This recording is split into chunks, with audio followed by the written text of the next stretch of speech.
Now, finally, we will discuss what are the actual data-driven metrics that you can use to support these complex discussions. Um, let's first start off with the most mundane of it, which is your process optimization.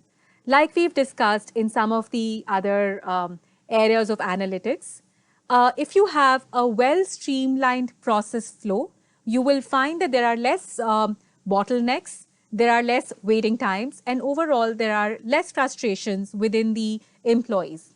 I think all of us feel feel wary when we have to deal with bureaucracy. All of us feel the pain of having to fill up needless forms, do repetitive tasks, and when HR is able to create well, I would not say a pleasant experience, but at least uh, a not a painful experience of doing this regular paperwork or doing these basic tasks that are critical for an employee life cycle. That goes a long way in an employee feeling overall more comfortable and more excited about coming to work.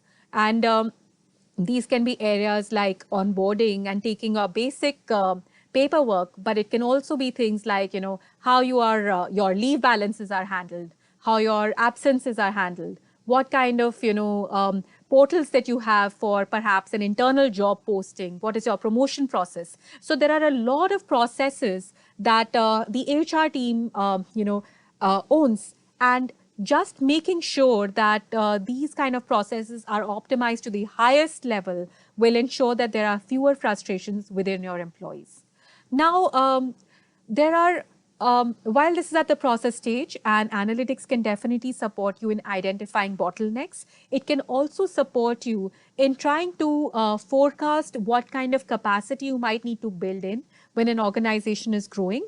So if, let's say, you are in a rapidly growing organization, what you will find is that the pipelines that you've set up right now may not be enough for your future workforce size. So these kind of analytics will give you enough leeway and enough lead time that you're able to build this additional capacity so that you're not really taken by surprise and faced with additional bottlenecks in the time to come. Along with that, then you have, some sentiment analysis, which you can run on various points of interactions. Most organizations run, social media pages internally. They have other portals where employees can interact with each other. They have various other touch points where they are able to get insights into how an employee is feeling, but also how an organization is feeling as a whole. So simple trend analyses on seeing what is the success of various HR interventions can help you take better decisions on where you need to spend your time. For example, let's say you have certain regular festival celebrations that you do. Perhaps you have certain periodic events that you run. And what you find is that there are certain events that result in a clear increase in overall employee satisfaction and overall mood of the company versus other events. What you can choose is that you can do further segmentation of this and see that perhaps I need to do more of these. And I don't need to waste my time doing these other things which really don't have much of an impact on an organization. Um, this is on the sentiment side. So here you can look at, using artificial intelligence and, doing some kind of natural language processing on your internal portals, internal social media sites. But what you can also do is you can pull in data points from other aligned areas, like, for example, your learning and development area. Perhaps if you have a social responsibility team, and they can give you data points about what your employees are doing apart from their work. And what this will do is it will help you see how closely this employee is engaged within the company. You will be able to see what are the kind of connects that this person is building with your organization. And the more that these connects are, the harder it would be for this employee to leave you in the future. This may sound a bit insidious, but ultimately, it is these kind of touch points that give us a sense of connect and belonging. So these engagement metrics are a great way for you to take a sense of how connected you are as an organization, but also perhaps see if there are certain departments, certain projects that are less connected than others, and then do interventions with those areas so that they themselves are also able to, perhaps be more connected overall.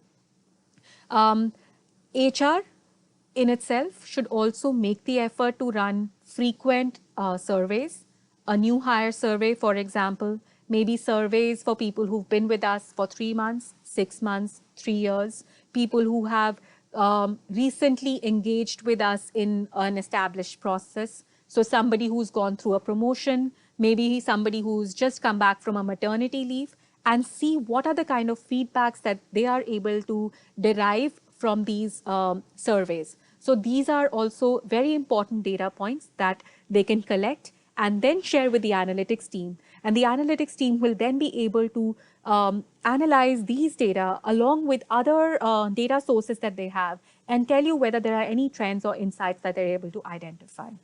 Overall, there are various other ways of finding out how aligned a person is. So you should try and make sure that your surveys are not just one way. They are as comprehensive as possible and give you a 360-degree view of the person.